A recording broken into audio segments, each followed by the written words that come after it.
If this goes on, don't panic. Bringing hope to the world through speculative fiction.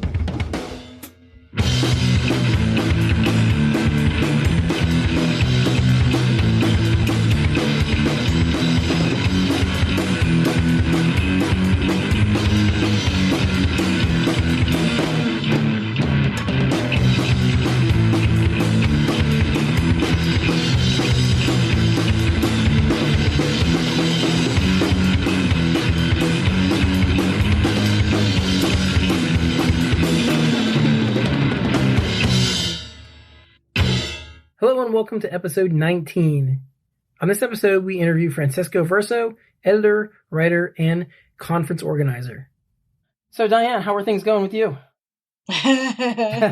Absolute chaos. Yes, it sounds like it. I don't know how much you want to talk about that, but... Oh, I might as well. By the time... It's actually probably a good idea because that way people are aware. By the time this comes out, my book should be released.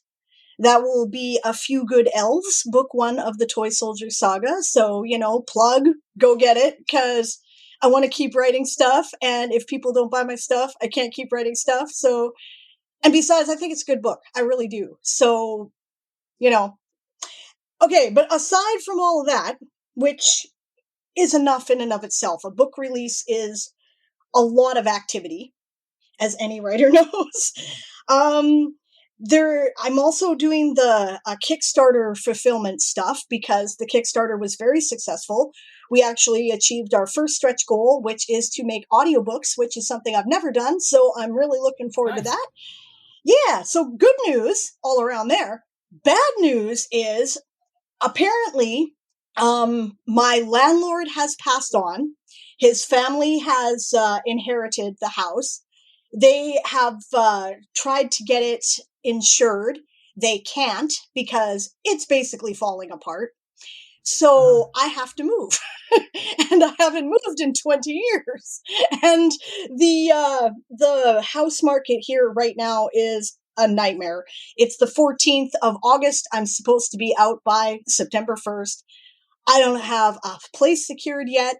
I have no idea what I'm doing. And it's not about lack of money, right? Like, we have the money. We've even offered people a full year's rent in advance, but it's just so tight, the market, that I don't know where we're going, right? So next episode, I might be in a cafe while I'm living in my RV on my mother-in-law's property in the nearby town. So that's... it's it couldn't have come at a worse time, and I'm very frustrated and just upset about it all. And I'm not going to get into it too much, but I figured it was good for our audience to be aware, just in case I disappear for a while. This is why, right? So yeah. And I gotta say, while you're talking about that, our new co-host, who hasn't even been on an episode yet, is like in constant threat of evacuation from his house because of wildfire. Yeah, so we've been on evacuation alert off and on too, because we're not too far from there. Actually, there is a huge fire right now. It burnt through one of the nearby towns, utterly destroyed it, and it's right close to a lot of urban and suburban areas here in the town that I live in, and the whole town was on evacuation alert at one point. So right now I've got a nice nuclear winter effect going on with the light that's something like Venus. It's yellow and it's been a bit of a shit show, Alan. I hope your life is better. How are things going with you? I pretty good, comparatively speaking. Well, I mean, it's a pretty low bar there, really. I was going to say, kind of a low bar, I guess. I mean, I'm not under threat of evacuation. Everything with my job is normal. My family is good. We are going on a kind of a short vacation, a somewhat reclusive vacation because, COVID is still raging here. Good stuff. Out of control. Reclusive. Because, good idea. Yeah. We actually went to an amusement park yesterday, which I was very sketched out about. I was not super happy about it, but it was like there wasn't very many people there, and we were very safe. And of course, my wife and I are vaccinated, maxed out with the vaccines, but the kids aren't. Right. So I was worried about them, and we made them wear masks the whole time. Good. And I don't know. Hopefully everything is fine. I'm still stressed out about that. To be fair, Alan, it seems to be far less contagious outdoors. So true, and our area is also very good. We live in a city that has taken things very seriously, and we're over 70% vaccinated in our whole county here. Mm-hmm. So, the wackadoodles are outnumbered by the normal, logical thinking people here. Good. Fortunately. And things are going well here. So, and our numbers are extremely low compared to most other places in the United States. Or I don't know about most other places, but a lot of other places in the United States. Right. That's good. So I know I just get worked up over it because I'm an anxious person, Otherwise, things are going pretty good. I have been stressing about the podcast a little just because of everything that's going on with everybody else. So we've already mentioned Graham and you. And then Kat has essentially she had one book come out 2 months ago and has another book coming out. Mm-hmm. Let's see, probably the month that this comes out, her book will be out. So, and she's crazy busy doing all kinds of stuff too. So I'm trying to do everything and get everything in place, and things are falling apart sometimes. And I'm managing to hold it together. I feel like I'm just running around with duct taping things together. But so I'm very sorry, Alan. I really wish that I could, you're such a rock with this, and I wish that I could be more of a rock right now, but I just can't. Right? No worries. So, no worries. Hey, life happens, and I'm just trying to deal with it the best I can. And I hope our listeners understand that most of all. So if things are rocky in the next few months, you know why. Yeah, lots of stuff going on, for sure. Absolutely. So we should probably bring our guest on. Are you ready? You bet. All right. So when we come back, we're going to have Francesco Verso on. I'm super excited. Me too. Hey all, you know that here at If This Goes On, we believe that a rising tide lifts all boats. Life is not a zero-sum game. Aurelia Leo Publishing believes the same thing. If you haven't heard of them, they're a publisher that focuses on disabled, queer, trans, Black, Indigenous, and other storytellers of color. They intend to pursue their mission further with their new podcast, Aurelia. Twice a month, Aurelia will feature reviews, interviews, and short fiction produced by or about disabled, queer, trans, Black, Indigenous, and other storytellers of color, hosted by our friend Zelda Knight. They are kicking off with interviews of N.J. Ember in a series of short stories by Edmund Schusel and Miko Rahala, published in the Infinite Metropolis collection. If you want to hear more about disabled, queer, trans, Black, Indigenous, and other storytellers of color, check them out at aureliapodcast.com.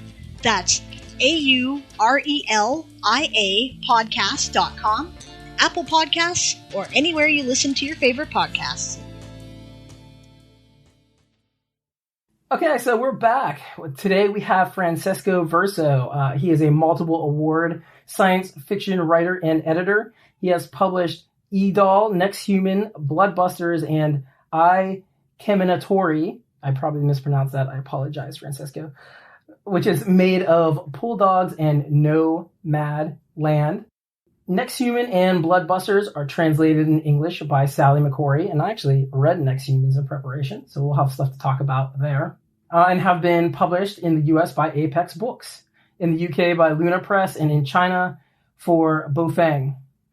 He also works as an editor and publisher of Future Fiction, a multicultural project dedicated to scouting and publishing the best world SF in translation from more than 30 countries and 11 languages, with authors like Ian MacDonald, Ken Liu, Liu Cixin, Vandana Singh, and I'm not sure how to pronounce some of these names, so apologies to everyone, Shen Quifan, Olivier Paquet, Shaja, Pepe Rojo, and others. From 2019, he's the honorary director of the Fishing Fortress SF Academy of Chongqing.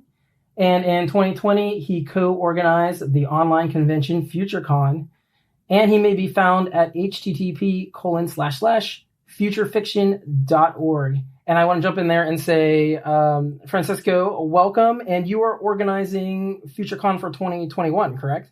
Yes. Thank you for the invitation, Alan. It's a pleasure to be here.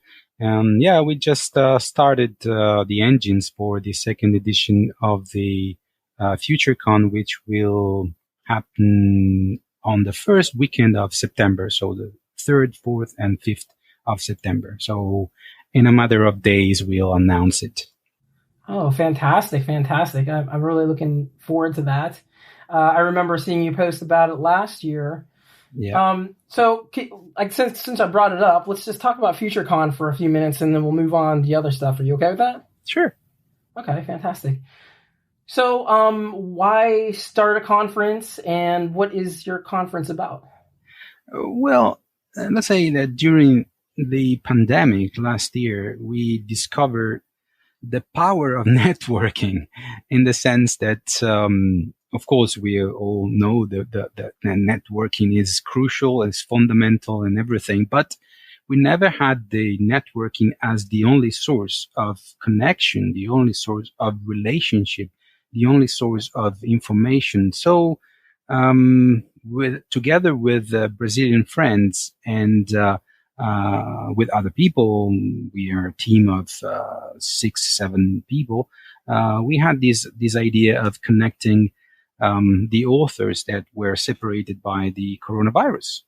And it was a very interesting test and experiment because we found out, of course, that the science fiction community is much wider and widespread than the actual physical convention could allow for many different reasons, say paywalls, say visas, say many language barriers, and many other kind of social and political barriers. And so we wanted to kind of unite these voices that are often too widespread, too separated.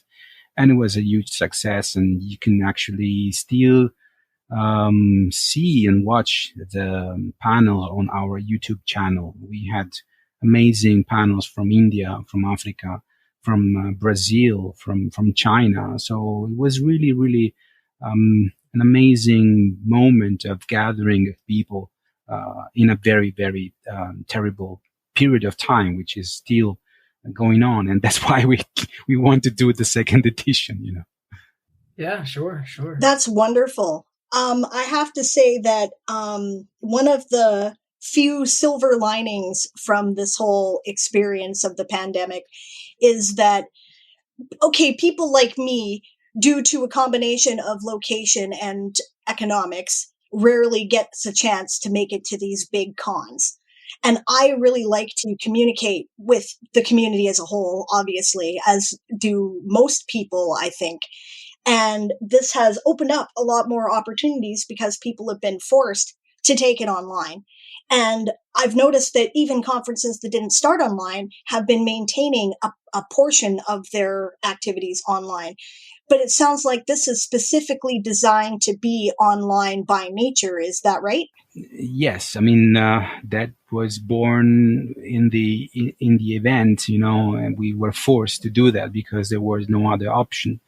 But brilliant. Yeah, but that's good. It brings the whole world together. That's great. Yes, of course. The network is much more is cheaper, Yeah.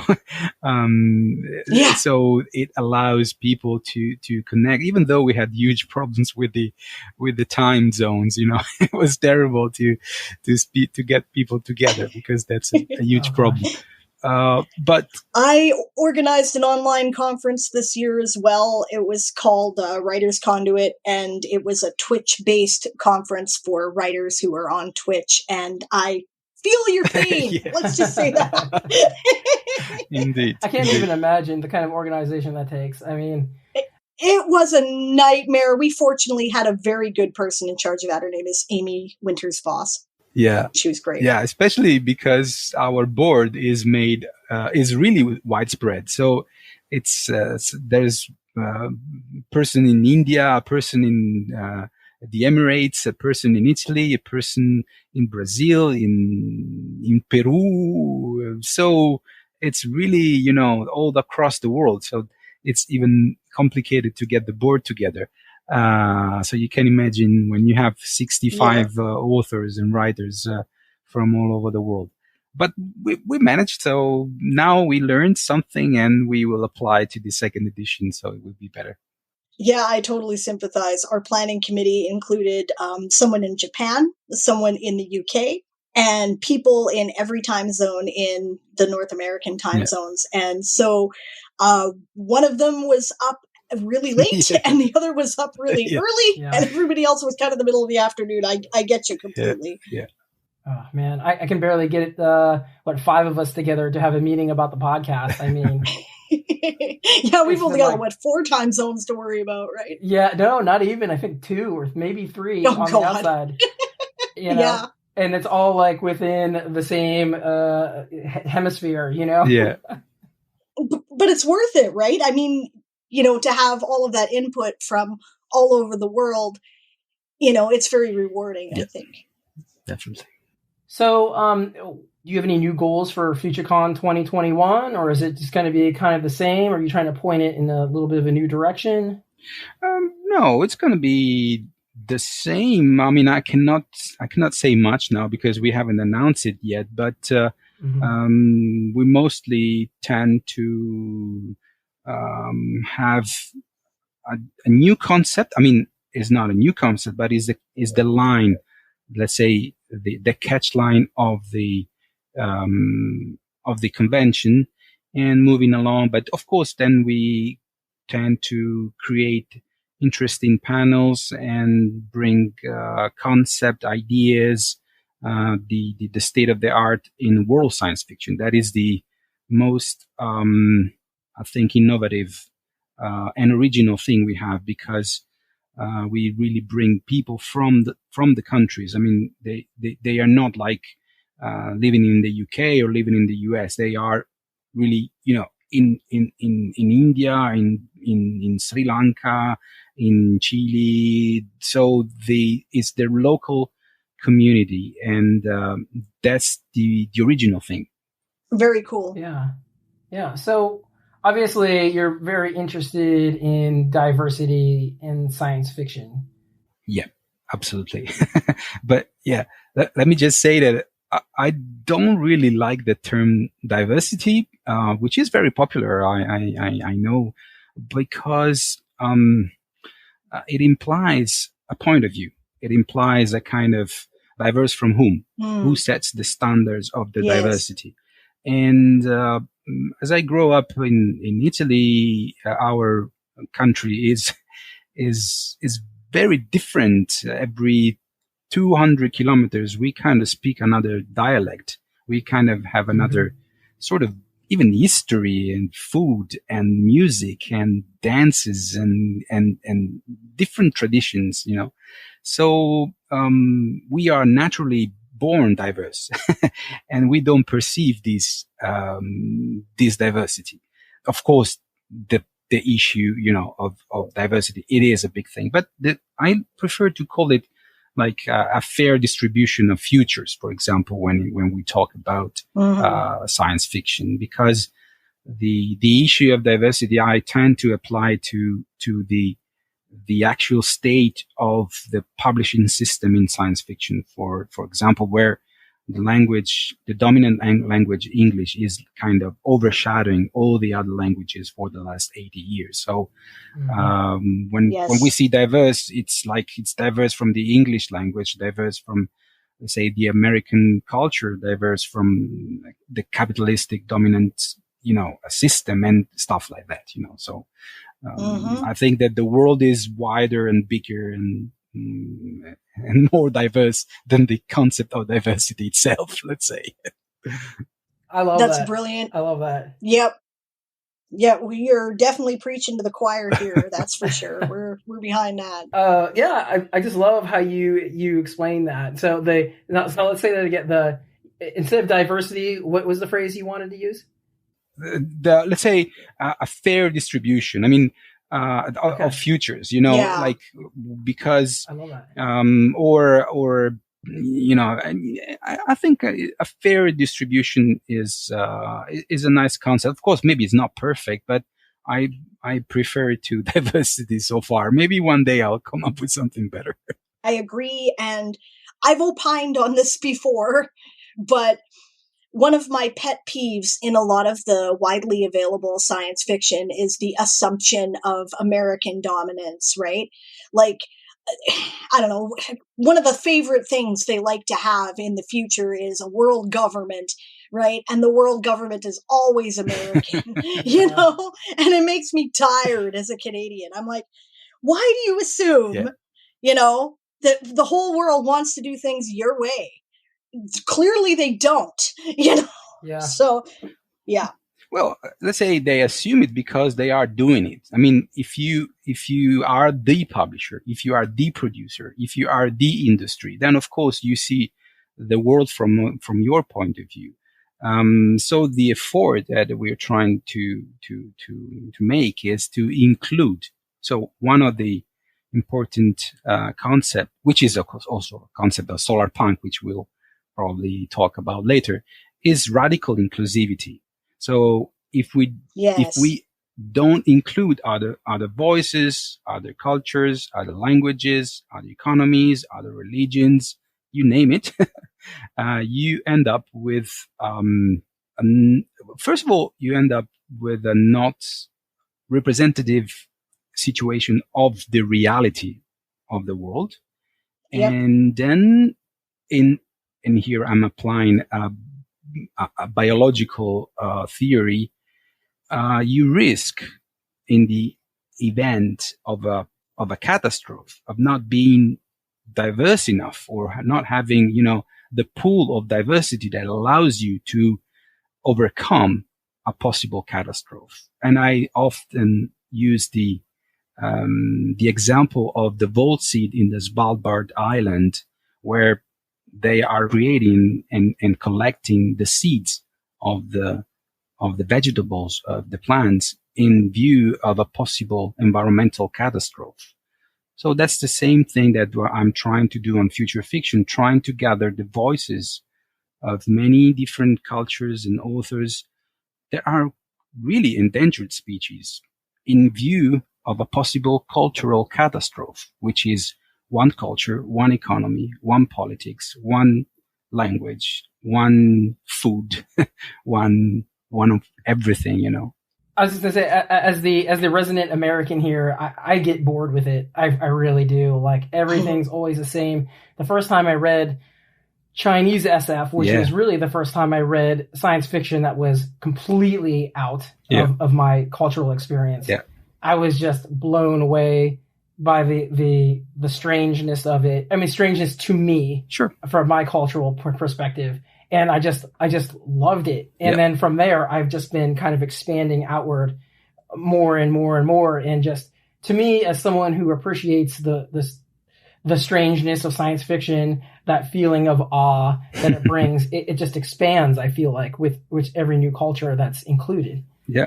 Don't tell me. I think that's part of the point of... I think I've published the most number of books and collection of stories of Chinese authors outside of China. I think so. Wow. That's awesome. This is also part of the point of science fiction, in my opinion, is to look at things through a different lens and wonder, are we doing things in, you know, the most effective, the most compassionate way, right? Is there a better way? Let's look to the way that other people do things. Let's imagine possibilities and see what happens. And to your point about the threat of, you know, like cultural... The monoculture. I want to say diversity again. The monoculture. Right? Yeah, the threat of a monoculture, right? I watched this political show called The Young Turks. They recently made the point that American culture has made it very difficult for America to respond to the pandemic, because their culture of individualism makes it difficult for them to get anybody to act collectively. And yeah, you know, I think we're seeing the evidence of that. And some of that, of course, infects Canada as well, we can't help but be influenced by our big neighbors to the south. And, you know, we're having similar problems in some areas, right? And it's, you know, it's unfortunate. Well, you know, in other cultures where there's more of a sense of civic responsibility and duty to the community, they're having a much easier time because people are doing what they're requested to do by the health authorities. So, yeah, perfect example of exactly what you're talking about there. Yeah. Yeah, let's say the COVID has shown us really all the weaknesses of our society. I mean, but yes, some countries are doing much worse than others. That's true. But it's really a hard test for the whole humanity. True. Yeah. Well, from my perspective, things are. I don't even want to talk about it, to be honest. It's just like it's a total disaster here. Let's talk about positive things, right? Yes, exactly. So let's talk about your editing for a minute, Francesco. So you mentioned you think you published the most Chinese science fiction novels of everyone who's not in China. You know, like what have you published, and what do you find so interesting about Chinese science fiction?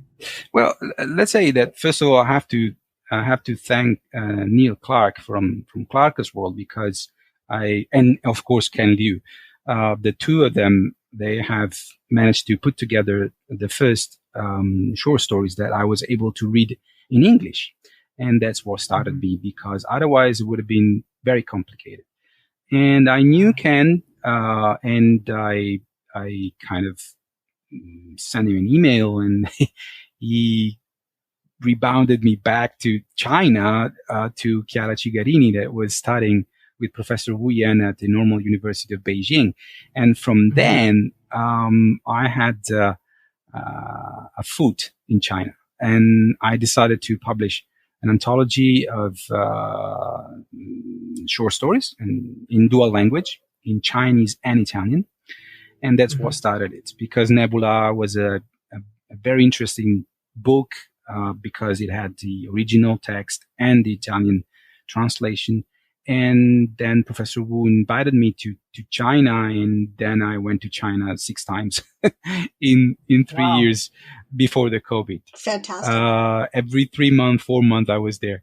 Then I started to translate directly from Chinese to Italian, because I had a collaboration with the Confucius Institute, which supported this very strange idea of having a Chinese science fiction, where first time I was knocking at their doors, they just said, "What? Is there a Chinese science fiction?" Yes. And they were very curious, and they kind of helped me in many ways, buying some copies, or having workshops of translation, or sending translators my way. So then I translated Sinosfera, another anthology, and then Artificina, third anthology, and then Futugrammi, which is the 4th anthology. And I've also translated the personal anthologies of Chen Chufan, of Xia Jia, of Regina Kanye Wang, Han Song. So I have a Chinese corner when I go to the book fairs, where there are like 8 or 9 books of Chinese science fiction. Nice. That's awesome. Nice. Top 3 favorite authors, Chinese science fiction authors. Oh, well, first of all, Chen Chufan, then Xia Jia, but slightly, you know, they're good friends of mine. They come to Italy. They even slept at my place. So we've been tour. Cool. Yeah, we've been tour together in Italy with both of them. First Xia Jia, and then Chen Chufan. And then the third one, I would say Han Song, which is not very known outside of China. I published his first collection outside of China, but he's huge. He's really, really big. Really, really an important voice in Chinese science fiction. Compared to Liu Cixin, they're different, but they are probably, you know, Liu Cixin could be considered the Arthur Clarke, let's say the explorer of the outer space in Chinese science fiction, while Han Song could be compared like Philip K. Dick, so the explorer of the inner space of science fiction. So they kind of create their figures, their stand-up as the two most important writers at the moment. Interesting. I'll have to check out Han Song. I tend to lean more towards the Philip K. Dick side of science fiction than the Arthur C. Clarke, so I'll have to check that out.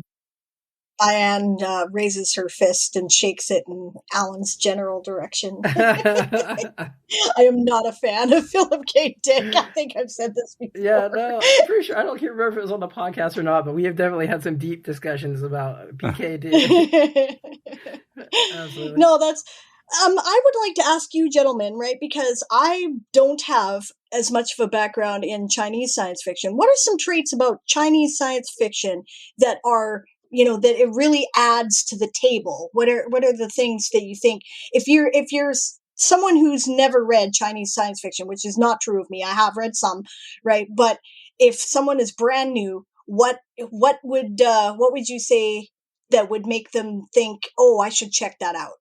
Well, I would say that first of all, they are a civilization which has 4,000 years of history, folklore, legends, myth, and they can, very easily fish into that, and they have wonderful stories. So the ability of these, let's say, at the moment there are let's say 3 generations of authors. The established one, made of Liu Cixin, Han Song, Wang Jingkang, they are called the 3 generals. They are the authors that made science fiction important in the 90s, okay? And their idea is kind of using the American science fiction, the English science fiction, what they could possibly read, because for many times science fiction in China was forbidden, was kind of used, was accused of tainting, of polluting the spiritual soul, mind of the Chinese. So sure, I can see that. Yeah. So the new generation, the second, let's say, called Balin Ho, that is Xia Jia, Zhang Chufan, Bao Shu, Regina Canning Wang. I mean, there's a lot of people now. Mu Ming and other people. They kind of mix the tradition of the Chinese culture with what they are living at the moment, which is kind of at high speed, accelerated development, technological hyper reality. To quote Chen Chufan, they live in a preview of our time. They are immersed into artificial intelligence, algorithm, big data, profilization, cybersecurity, cyber surveillance. They are, into this, utopistic and dystopic reality at the same time. So you kind of have everything to create a narrative into the near future themes of science fiction. So these are the 2 very relevant elements that are unique. A very old culture projected into the future at a high speed. So this creates hopes, disillusions, the perfect receipt for dramatic and hopeful scenarios, and that's what they're doing. Yeah, and let me add just a little bit there, and I absolutely agree with what Francesco is saying, and Francesco has a much deeper knowledge than I do. I have read some Liu Cixin and a lot of Xia, and here's how I'd characterize those 2 just based on my experience. And I've read a little bit from a few other authors, but not very much. Liu Cixin is more like, he said like Arthur C. Clarke. It's more like a big idea science fiction. And also let me put in here, I have not read 3 Body Problem, but I have read his collection of short fiction, The Wandering Earth. and not very character driven, more kind of big idea stuff like what would happen if this occurred? What if we had to use giant rockets to move the planet, right? That's the story of the Wandering Earth, right? Stuff like that. Cool. Shaja is more like, she dips more into that mythology that Francesco was talking about, but then puts like a technological aspect to it. Think like robotic Buddhist monks, Cool. Or there's a same story. I think she had robotic demons in it, just very, very cool stuff. Completely different angles to come at science fiction now. Almost polar opposites, I would say, because Shaja is also much more personal, much more concerned with the character, but she also is able to mix in some of those big ideas too. Awesome.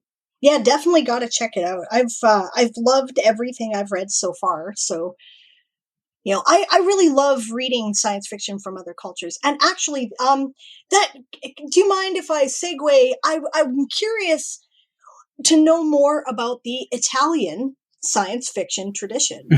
Because, of course, we don't know anything about this over here in North America because we're too busy, congratulating ourselves for being wonderful or something. So, tell me about it. Like, what are some of the formative works? And what are some major themes in Italian science fiction that are, Yeah, so let's say that just like China, we had around 3,000 years history back in our on our shoulders. So let's say that the weight of the past is really relevant, and most of the Italian science fiction, but I would say the fantastic, because maybe you heard about Italo Calvino, maybe you heard about Pinocchio, maybe you heard about these masterpieces of the fantastic, because the technological and scientific element wasn't very present in Italian literature up to the probably the 60s, the 70s. There is a gap between what was going on in the US and the UK and even in France and in Italy. So let's say we were some 30, 40 years backwards. So you can easily find out that there's a lot of uchronia, a lot of alternative realities where, for example, the Roman Empire never ended, or fascism, for example, won the war. So there is uchronia where what would happen if, something happened in the Renaissance or the Middle Ages were kind of continuing up to now. We have so many history to dig from, stories. So that is one important element. For example, one famous author called Valerio Evangelisti, he created a kind of time travel series, which is very popular, translated in French, where there is an inquisitor that goes back and forth in time to solve criminal cases. Kind of, Doctor Who, but set in Italian scene or Italian history, in Italian background, But lately, in last 20, 30 years, the technological gap just disappeared with the, of course, the widespread of the internet and the accessibility to information, and people started to, study English, study abroad, and that closed the gap with the English or science fiction. So we have everything. We have cyberpunk, post-cyberpunk. I'm bringing solar punk. We have artificial intelligence. We have climate fiction. We have space opera. We have everything. So the difference is not in the themes, but in the way they are dealt with, the way they are developed. So we bring our history, we bring our, just to say, you have like a brand, Chrysler, Ford, we have Ferrari, Lamborghini, right? You have Right. you have Calvin Klein or Hilfiger, and we have I don't know, Versace and I don't know, Dolce Gabbana. So we have the same things. It's just that the brand changes. Of course, I'm mentioning these super global brands to demonstrate that Italy is present, but not in science fiction, because then you go into a problem of translation. And that's the huge Yes. problem of world science fiction at the moment, which is just translated from English to the other languages and nothing from the other languages to English, or at least a very small percentage, which the Rochester University study made clear that is 3%. So 3% of what is published in the US comes from the non-English languages. In that 3% are included all the languages of the world. Yeah. So you can imagine the level of openness of that market. Wow. Yeah, I think I read that. That was a pretty recent study, wasn't it? Yeah, maybe 3 or 4 years ago. Okay. Yeah, and that's the reason why. I mean, I'm really. It took me so many years, so much energy and effort to have some stories translated from Italian to English and then published, because the problem is not just translating; it's also finding the networking, finding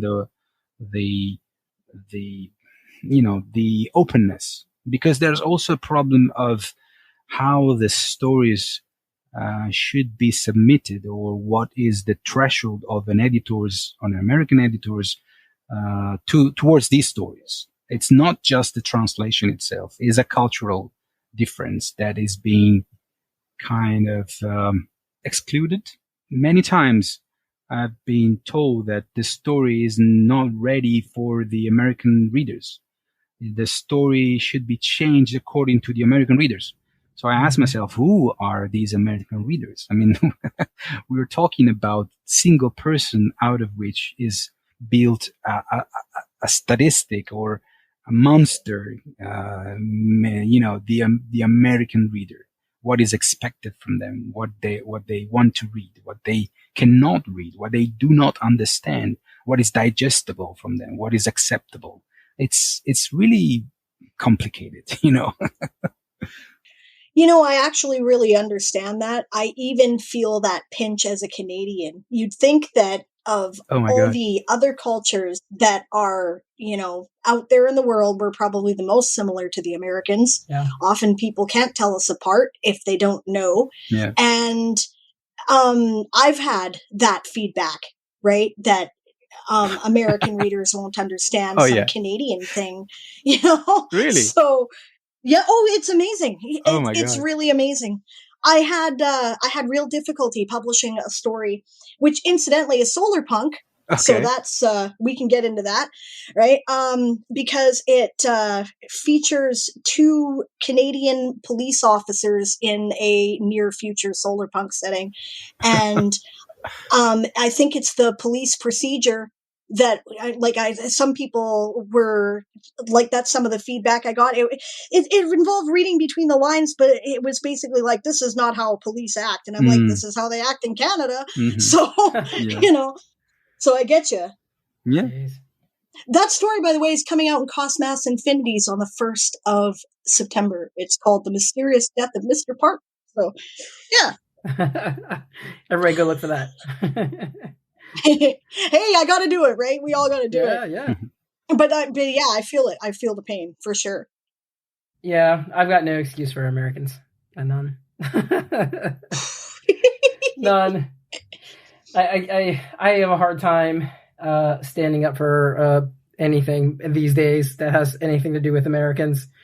I feel like a person outside of their country a lot of times for, I don't know, just wanting to be open-minded about things. Yeah, but there are wonderful people. I mean, I spend a lot of time with Neil Clark in China. I've been published by Jason Sizemore at Apex. I mean, he just read my novel, and in 2 weeks, he just replied to me and said, I want to publish it.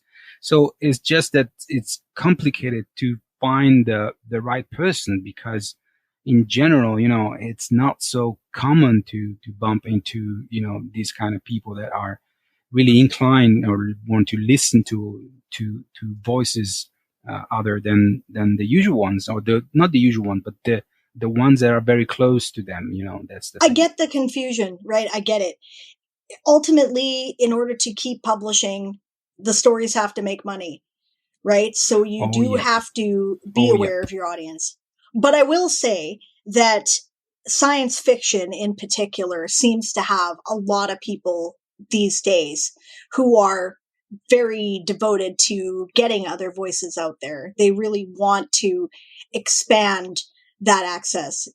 I guess they believe, like I do, I want my future to contain the entire human race, so I want to hear about voices that I'm not familiar with. And there's a lot of people who do in this field. Yeah. A lot of the readers do. So I think it's opening up. We start to see good examples like Dominion, right? We had Oghenechovwe and Zelda. Yes, we've had both of them on. Be careful, because the English is still there. There's not a single. No, it's true. There's not a single translation there in these anthologies. Pay attention to the translation, because the issue at the moment is because when you say, yes, I want to include, I want to listen, but that comes with a cost, because it's not free. You need to pay for a translator. Mm-hmm. So yes, and translation is complicated. I've had the experience of having one of my stories translated to German. That was really interesting in and of itself, because this is a Weird West setting, and the word gunslinger doesn't exist in German. They had to find a different way to express the concept, right? So there's more to it than just, what does this word mean? You can't pull out Google Translate and expect to get anything that makes sense. You have to have some concept of the cultural intention and be able to express that in a different language where the words that exist may not be sufficient to the task. Yes. So my question is, why do we all translate from one single language and not from the others? Yeah. Yeah, it's a very good point. How many stories from Germany have you read in translation from German? Not enough, that's for sure. I would dare to say none. Maybe, I don't know, right? You can't, because there are none. They haven't been translated, so you can't possibly do it, even if you want to. If it wasn't for Ken Liu, you would have never heard of Chinese science fiction. Yeah, that's true. Yeah, I wonder. We'll have to talk to Cora Bollert one of these days, because I know she does a lot of translation, and she's German, but I don't know if she translates any German science fiction, and none that I know of. So that's excellent. Well, if you want to check every single thing that is being translated into English, you have to check out Rachel Cordasco's blog, which is called Science Fiction in Translation. She tracks down every single thing. So that's the best repository of stories you can find. Probably there has been something translated, but it's like a drop in the ocean. You will never find it. It's very difficult unless you find her. I mean, you follow her blog. We'll have to look for that. To relate to that, I mean, we were talking about how all this Chinese science fiction is here, but honestly, I mean, you're talking about probably like 5 authors, are the majority of that translation into English. Yeah. So it's really not very much if you consider how huge China is in comparison. It's kind of unbelievable. Yes. The only German science fiction I can say for sure that I have read is the one I edited, right? Because the translation was an exchange that I did with a friend named Artie, who is German. Oh, we interviewed them, right? Yes, we did. We did indeed. And I was editing their story for them, which, well, okay, it's sort of a novella, actually. It's not a story, but it takes place in a post-apocalyptic future with sentient tanks because humans have not made it through the apocalypse, right? So, and that was really interesting. I found a lot of attention to detail that I don't think, I don't see it as much in English language based science fiction. There's not a lot of but that same kind of focus. And I thought that was really interesting. That could happen, but of course it's just almost by chance. I'm talking about is. Yes, I'm talking about the net cultural loss of not translating the best authors from Brazil, from France, from Russia, from India. I'm with you. I'm with you. I want to hear Japan, more. from Poland, from I wouldn't even say Italy, but come on, Mexico, come on, these huge countries, Nigeria, South Africa. I mean, the whole world, but we don't get it. And that's why I started Future Fiction, because I was going to the bookstore and I was going to the science fiction shelf, and I was always finding the same names. And I was like asking myself, what happened to the rest of the world? Is it possible that we tell the future just from one single point of view? That's what started me. Yeah. I just think that's such an excellent goal of yours, Francesco. I love it. I love it. Really. Now my wheels are turning and I'm thinking, maybe the next anthology I'll edit will be entirely, the theme will be English cannot be your first language. You must be from somewhere that is not an English speaking country. All translations. Yeah. Yeah, exactly. It's tough. Why not? We need to get that out there. I agree with you. It's tough. It took me maybe 5 years, 6 years to build up a network of translators from let's say 6-7 languages. I don't say you have to go so far as I did, translating from Catalan or translating from difficult languages like Polish or stuff like that. But at least cover Spanish, Chinese, French, German. These are the 4 or 5 languages that give you a view of what is happening in the whole world. That's not so complicated. Also, because if you translate from English or from Russian or from Spanish, Spanish, it's really cheap. It's not so different. It's just laziness. It's just, not wanting to do the usual things, go out of your comfort zone. These are the problems, All right. So let's change the topic a bit. Let's move on and talk about solar punk a little bit, because the first time I met you, Francisco, and I don't even know if you remember this, it was in a solar punk online meetup kind of thing, right? So, I guess you mentioned earlier you consider yourself solar punk. Do you also consider yourself hope punk, and how does your work fit into those categories? Yeah, let's say that along my career, my work, I bumped into this concept, but it was something that was already circulating, already going around in my mind and on the web, on the memes, and on the the zeitgeist, the time we are living. The idea of sustainability, the idea of inclusivity, the idea of another world is possible, another view is possible. So just to make sure, I do think that hope punk is too vague, too general. I mean, any story can be hopeful. Any story can have an hopeful ending, an hopeful mood, while solar punk has some specific traits, some characteristic that define it properly, even in comparison, in relationship with cyberpunk, so I do tend to define some of the works I did consciously solar punk, because I wrote a big novel that is made of these two books that you mentioned called The Walkers, I Camminatori, and they are totally solar punk. So yes, I think is a very interesting concept, movement, idea, but also a toolbox to kind of try to change the current state of the green, post-apocalyptic, dystopic world that we all living at the moment, with the,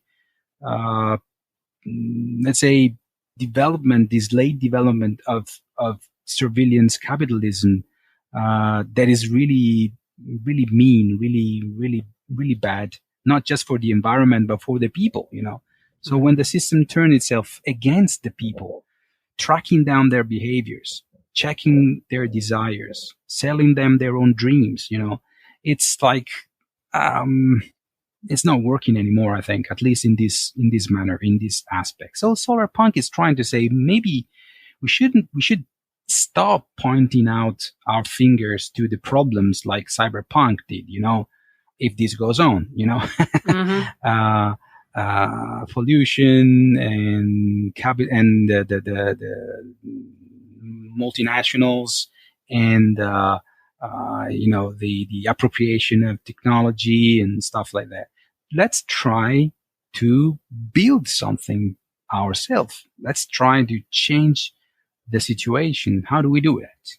And that's what solarpunk tries to do. It's not utopic at all. It's actually a kind of exit strategy to the dystopia that we're actually living every day, from the politics to the environment, from the economy to the distribution of wealth, So how do we do that? And the solarpunk authors try to imagine these possible scenarios, these pathways to bridge the place we are living to the place where we would like to live. I hope it's clear.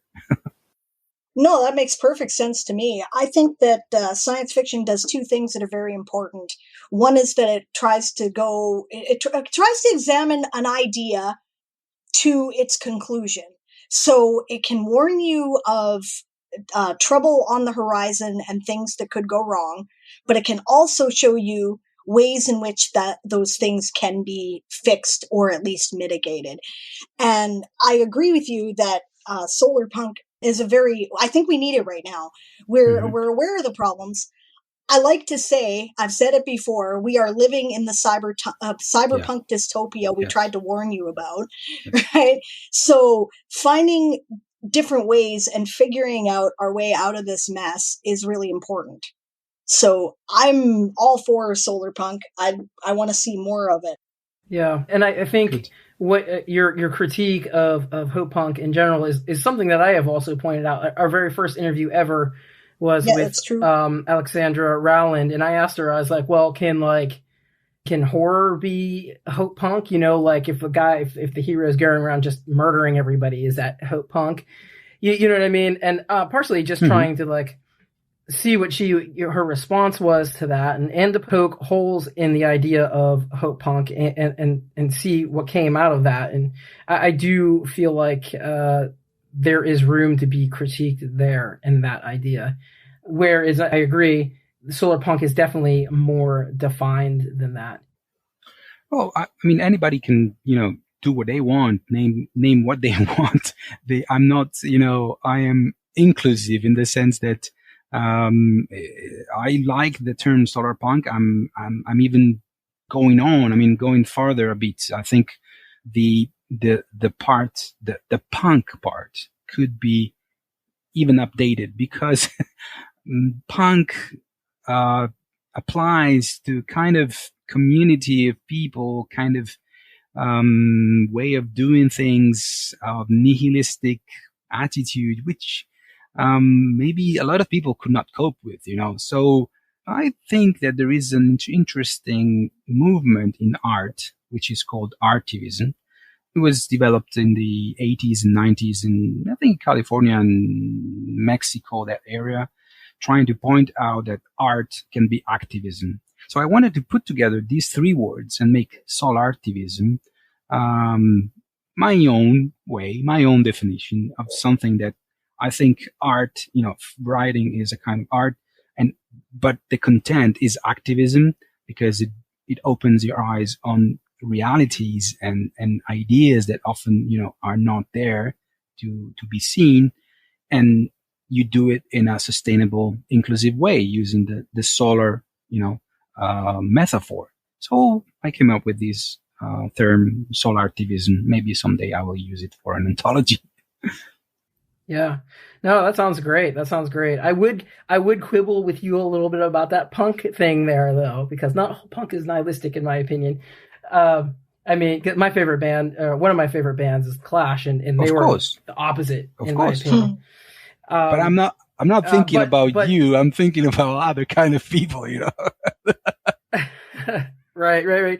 But no, you're right though in the aspect that like the Sex Pistols punk, right? Yeah. That was the nihilistic punk, and there is definitely an arm of that. And having been a punk musician, there was this weird like thing where punk kind of inverts on itself, where it's like, yeah, we're punk, we're open-minded about everything, but unless you're open-minded like we are, then you suck. You know what I mean? And it's kind of crazy, and I got sucked into that myself too for a while. But anyway, we are running down on time here real quick. Give me your top 3 solar punk authors, and then we gotta start closing things out. Well, I have to say I'm publishing Andrew Dana Hudson, his first anthology in Italian, and it's his first anthology ever. So in September, Nice. He's a wonderful solar punk author. Well, let's say I will mention people that you can actually read. So Sarina Olibarri, she's the editor of World Weaver Press, and she has collected, and she's a writer, a solar punk writer, and also an editor of solar punk. So also her. And, I would dare to say, try me. You can find some stuff. Dare. Yeah. Good for you. Yes. I am also solar punk, and I've been translated in English. So you can also read some of my stuff. Yes. And I have read Next Human, folks. You can go out there and definitely read that. It is excellent. I highly suggest That's it. not solar punk. It is not solar punk, though. That is true. It's more cyberpunk, but I would also call it climate fiction too, because you definitely have fiction. In a way, yes. Yeah, you definitely have some elements there, and anti-consumerist as well. Of course, yes, absolutely. I'm all for that. The seeds. Yes. Oh, yes. The what did you call it? Kibble. That's it. Kibble. Yeah. The kibble. Yeah. Okay. So, final few questions here. This question, we ask every single person that comes on here: what is bringing you hope right now? Well, indeed, it is this idea of openness. I mean, I see that things are starting to change slowly but steadily. So this idea of world science fiction is rising. More voices are being translated. Not many as I would like, but more and more. There is openness. There is solar punk that is emerging. There is this pandemic with this terrible present that is, throwing in our faces, in our lives, that we need to find something. And even though the world is, probably having the worst of its time in centuries, not considering the war, of course, but the consequences of this should give us a better understanding of how to survive on this planet in a better way, in a more collaborative way, in a more cooperative way, and trying to, bring this individualistic economy to an end, or at least to reconfigure the way we live together on this planet, I think, in the long term. I love it, because that's awesome. That is very hopeful, and sometimes our guests struggle with that question, unfortunately. But that was an excellent answer. Where can we find you on the web? So you can find me easily on our website, which is futurefiction.org. Or you can find me, Francesco Verso, on many social network like Instagram, Facebook, or Twitter. Very easy. We are very, very connected to the world. Awesome. I don't know how you run all three of those. I struggle running one, frankly. Well, I don't really bother. I do my best when I can. So I do what I can. Cheat. Yeah, that's what I do. Take it easy. Take it easy. I syndicate stuff. That's how I do it. Yeah. And so, upcoming projects. What are you working on, and what's coming out here in September and October? Oh, well, I'm working on comics, on future fiction comics. So we will do, the first one will be Xiaja, 100 Gospel Tonight. But, the comics will be in Italian. I'm always open to collaboration. Maybe I'll find a way to publish that in China or maybe in the US. I don't know. We'll see. But at the moment, we are starting a series of comics called Futuresque. And personally, I'm writing in this huge scenario of the solar punk novel called The Walkers. So I'm kind of writing more short stories for that. And then we are publishing very soon World Science Fiction #2. A couple of years ago for the Worldcon in Helsinki, we published an anthology of World Science Fiction #1 with stories in translation from many languages. And now we will do 2 years later a second book with, again, a lot of stories in translation and from many countries. Excellent. That sounds great. So, thanks so much for coming on. We appreciate having you. It was fantastic. I'm so excited and finally got to talk to you after all this time. Yeah, me too. It was really a pleasure, really. Yes, thank you so much. It's a really interesting conversation. I'm going to look into some of your publications. I really am serious about wanting to expand the tradition of cultures that are contributing to what I know about science fiction. So I'm looking forward to the opportunity to read. Thank you. Okay, and that was Francesco Verso. But before we continue on, I want to mention our Patreon campaign. If you like what we're doing, go on over there. You can find us at patreon.com/ifthisgoeson. We'd really appreciate the help if you're able to contribute and you like what we're doing. We have multiple tiers that you can choose from. I have 5-minute book reviews over there where I kind of dive in and talk about a book that I've been reading for 5 minutes. We have a Discord. We have discounts to the Rambo School for Wayward Writers. We have old archived episodes there. And sometimes you get stuff early there too. You get early access to some of the interviews that we do. Is there anything I'm missing there, Diane? No, it's a great set of packages. It's not very expensive. We, just appreciate the extra support to cover the expenses of the podcast and, check it out. It's a lot of fun. The Discord community is still fairly new, but it's growing and it's a very friendly place. And I think that people really like it.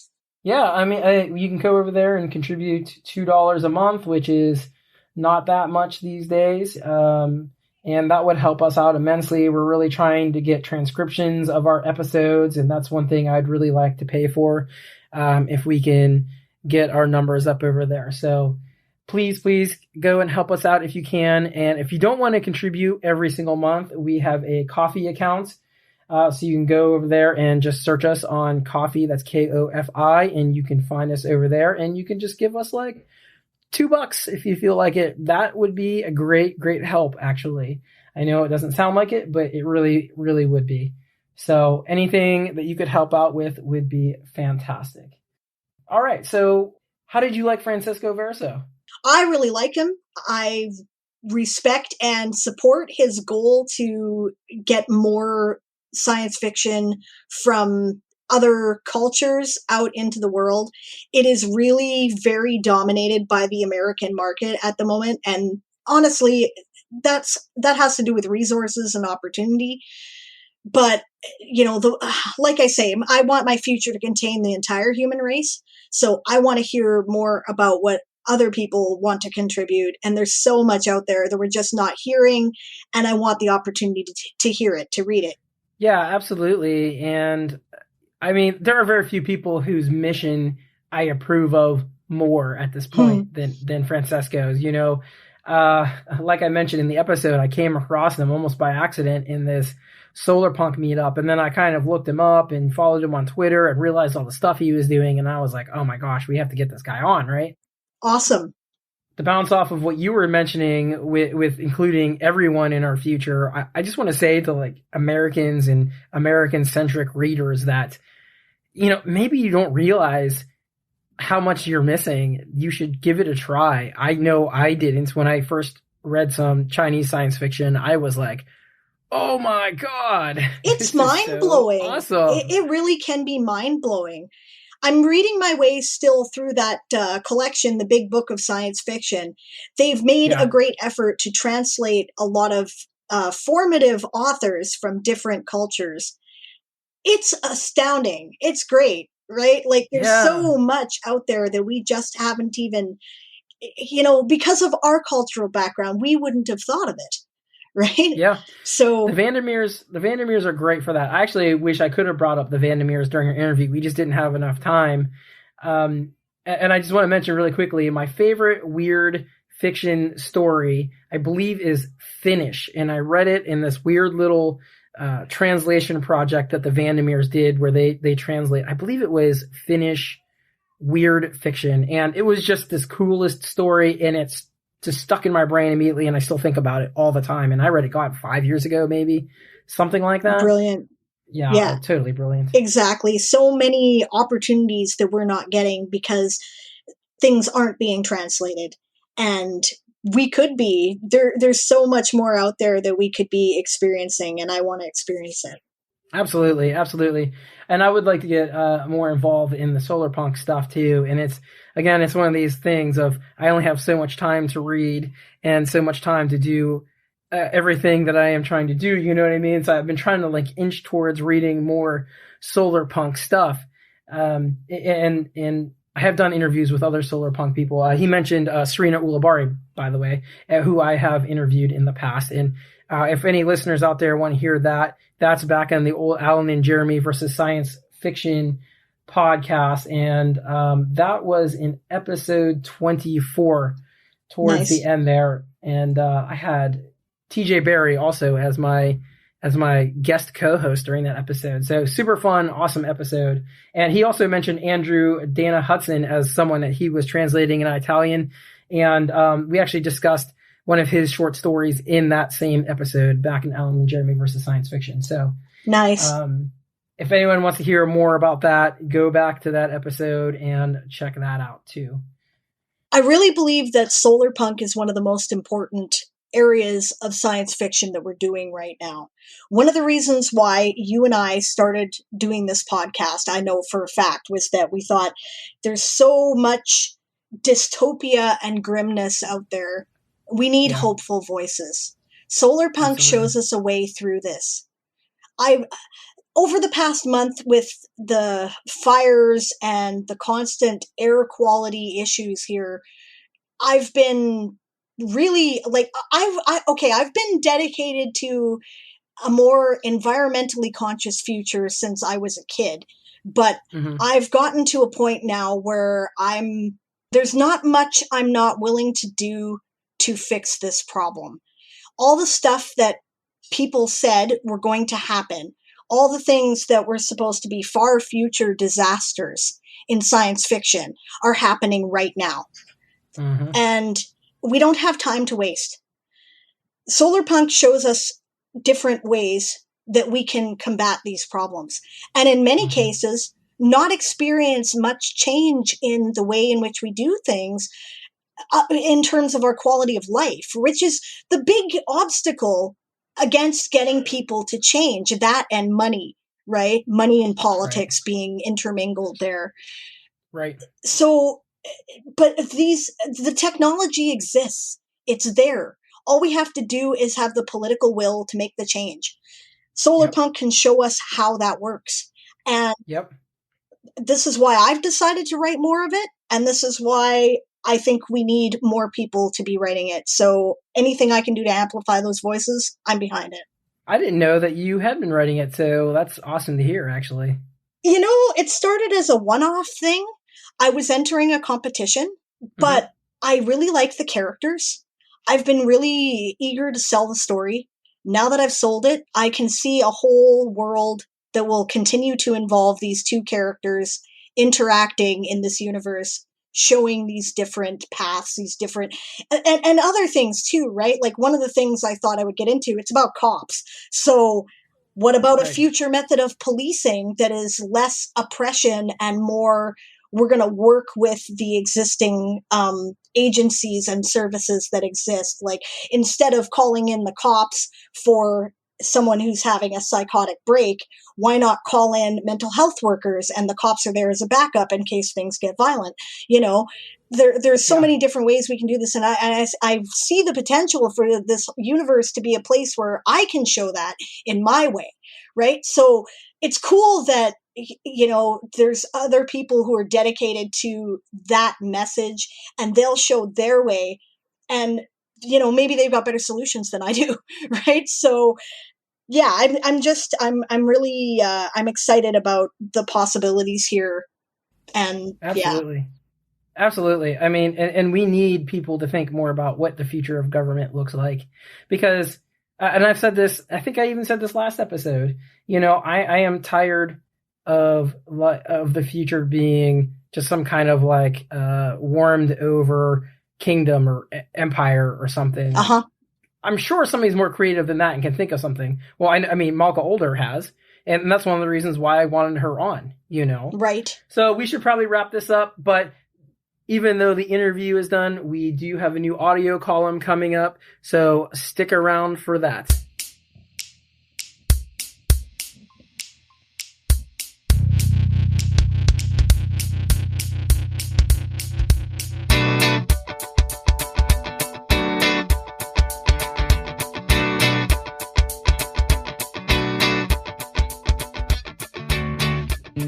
Hey all, a quick note before we start. After a few scheduling issues and some tech problems, I finally was able to record a conversation with Oghenechovwe Donald Ekpeki. Instead of the monologue style Rick Claypool and I have been doing for these audio columns, Oghenechovwe asked that we do a pre-planned short interview for him. So that's what we did here, and probably what we'll do for his next one as well.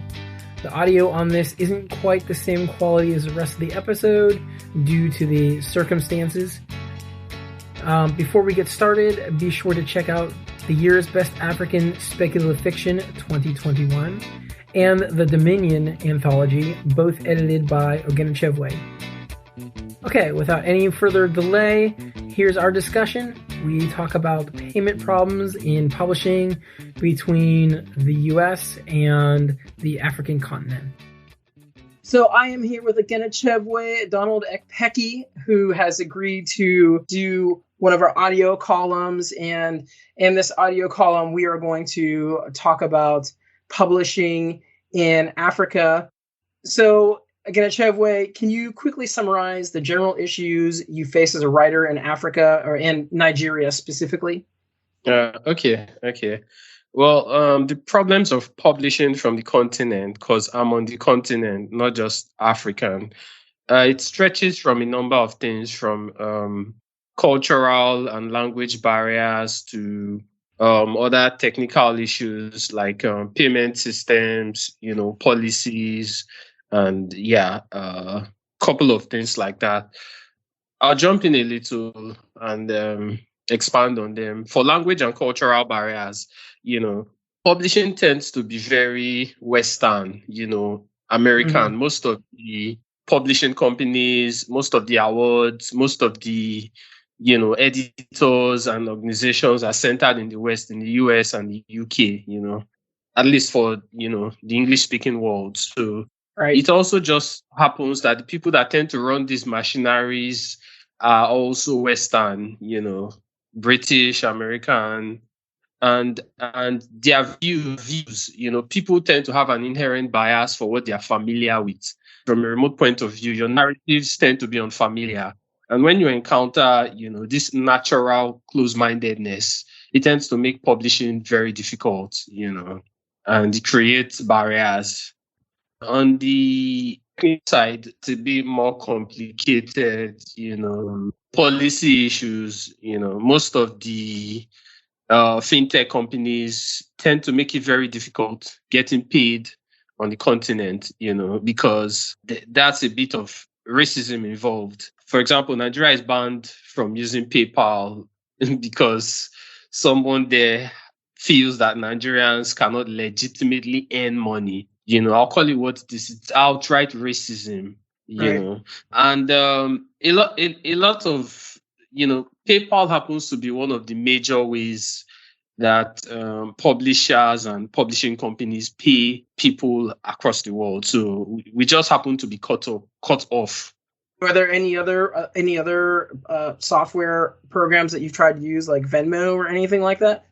Yes, the thing is, I was going to say fintech is developing on the continent. There's several dozen platforms springing up to tackle, the payment issues, with Africa being sidelined. But it just happens that on the other side of the divide, there's a problem because it's a two-way street, Mm-hmm. Yeah, we can create a bridge from our end, but unless the person on the other end allows our bridge to land, it's sort of futile. And, there's a number of fintech companies springing up on the continent, but most publishers, most people out there still refuse to use most of these platforms because, they're more conversant with PayPal and all the systems that do not want to allow Africans get paid.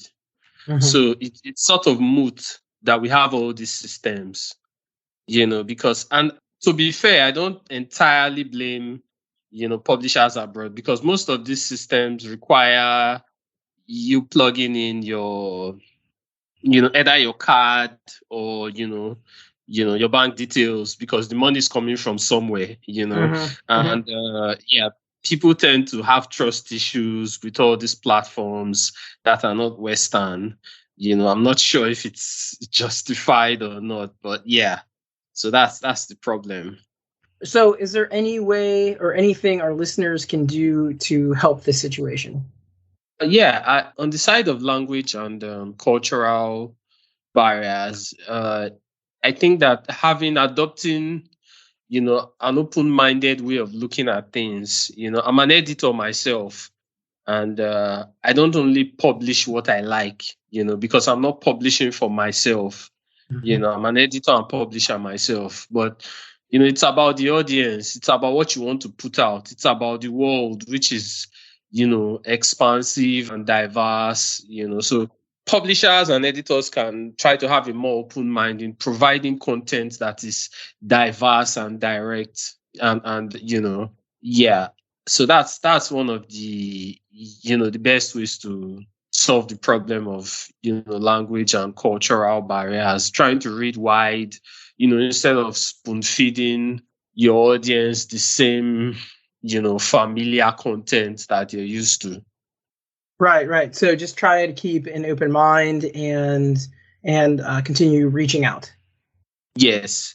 And on the side of payment platforms, it's essentially the same thing, trying to be more experimental and, allowing it's tech. Tech is always in motion, Mm-hmm. I don't think a couple decades ago, we had PayPal.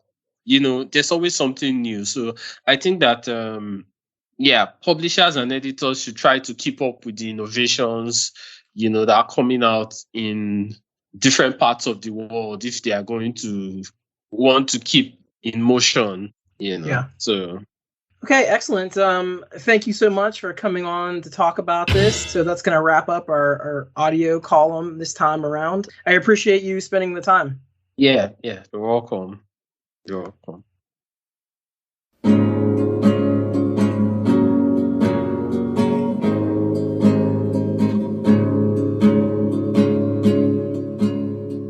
List Goes On, Don't Panic is edited by Alan Bailey with production by Sound Maiden. Our theme music is by Father Flamethrower. Additional music is by Christopher Snydrosky and outro music by Sable Aradia. Intro by Dave Robinson. A special thanks to our guests, Francesco Verso and Oghenechovwe Donald Ekpeki. Thanks for supporting us, and we'll see you again soon.